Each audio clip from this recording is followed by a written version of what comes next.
বাতিল হয়ে গেছে যুক্তরাষ্ট্রের সঙ্গে বাংলাদেশের বিশ্বকাপ প্রস্তুতি ম্যাচ। টেক্সাসে ডালাসে বৈরী আবহাওয়ার কারণে এমন সিদ্ধান্ত নেওয়া হয়েছে। বাংলাদেশ সময় আজ রাত 9টা 30 মিনিটে শুরু হওয়ার কথা ছিল ম্যাচটি।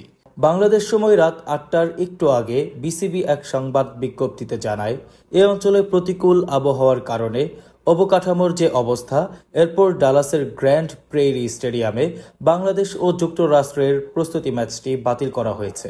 ডালাস মর্নিং নিউজ জানিয়েছেন, ডালাস সহ উত্তর ও মধ্য টেক্সাসের 21টি কাউন্টিতে বজ্রপাত সহ ঝড়ের সতর্কতা জারি করা হয়েছে।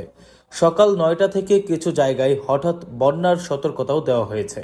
সামাজিক যোগাযোগ মাধ্যমে এক্সের একটি পোস্টে ডালাস পুলিশ সবাইকে অতিরিক্ত সতর্কও হতে বলেছে রাস্তা ব্যবহারের ক্ষেত্রে। যুক্তরাষ্ট্রের বিপক্ষে এর আগে টেক্সাসের ওই হিউস্টনে 3 ম্যাচের সিরিজ খেলেছে বাংলাদেশ, যেটি হেরেছে 2-1 ব্যবধানে।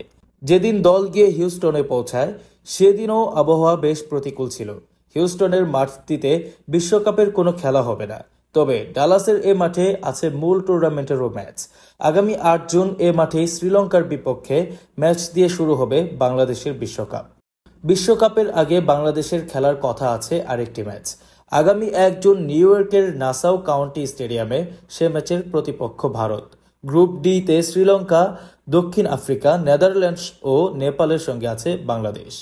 নিত্য নতুন খেলার আপডেট পেতে আমাদের চ্যানেলটি এখনই সাবস্ক্রাইব করুন।